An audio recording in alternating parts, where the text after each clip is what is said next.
Ni nyuma y'uko Museveni yabashije kuba yatorerwa kuyobora Uganda, bikomeje kugorana.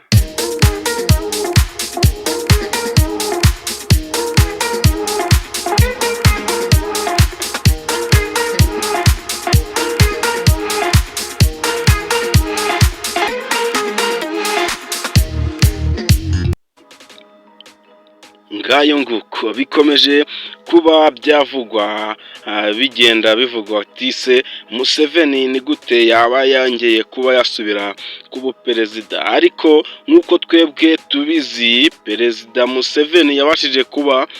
yakora ibintu byinshi bigiye bitandukanye ku buryo bagomba kumutora abaturage be cyangwa se abo ayobora, kuko yabashije kuba yakora ibintu byinshi bigiye bitandukanye, yabashije kuba yafasha abantu benshi bagiye batandukanye mu gihugu cye cya Uganda. Ariko nk'uko inkuru zagiye zigenda zivugwa ati se Museveni yabashije kuba yagenda atanga ibintu bimwe na bimwe kugira ngo abashe kuba yabona amajwi. Mbibutsa ko Museveni yabashije kuba yagira amajwi 71 y'abamutoye. Rero babashije kuba bavuga ati n'aya ngaya kugira ngo ayabone byari urugamba, byari bikomeye, dore ko perezida Museveni ubu afite imyaka 83 y'amavuko. Urabona ko cyangwa se amajije gukura bihagije, dore ko yabashije kuba yayobora manda nyinshi zigiye zitandukanye, dore ko yabashije kuba yakomfurima abaturage be, bityo ni nayo mpamvu bakomeje kuba bavuga ati tugomba kugumaho, tugomba kudutora, dore ko Museveni hari ibikorwa byinshi bigenda bimugaragariza ko ari umuperezida umeze neza, ari umuperezida ubateza imbere, dore ko bagenda bavuga ati nubwo Uganda ari igihugu kinini gikeneye umuntu uzi gutekereza imbere, uzi gutekereza ahazaza he cyangwa se imbere ye heza, atekereza n'abaturage muri rusange. Rero uyu perezida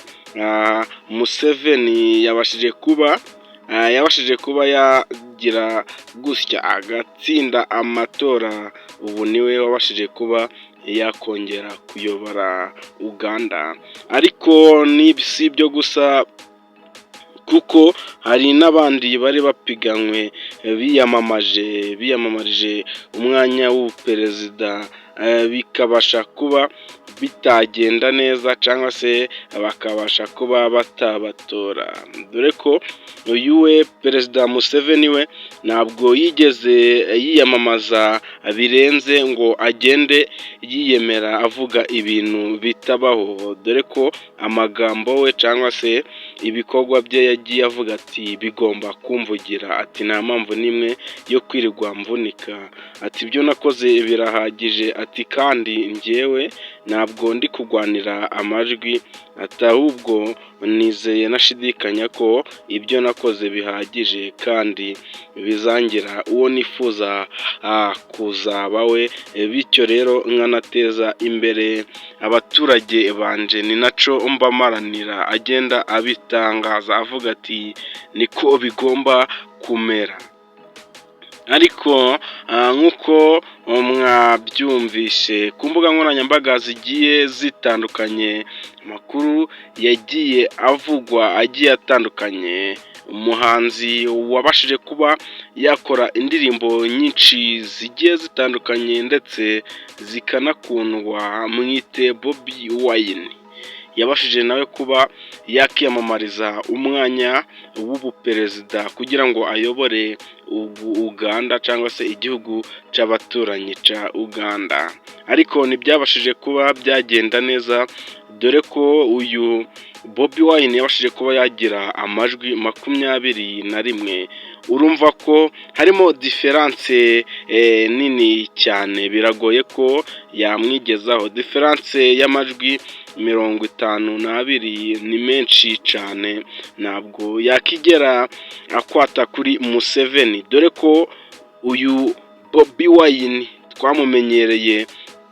mu bintu byo kuririmba indirimbo zigezweho zinakunzwe,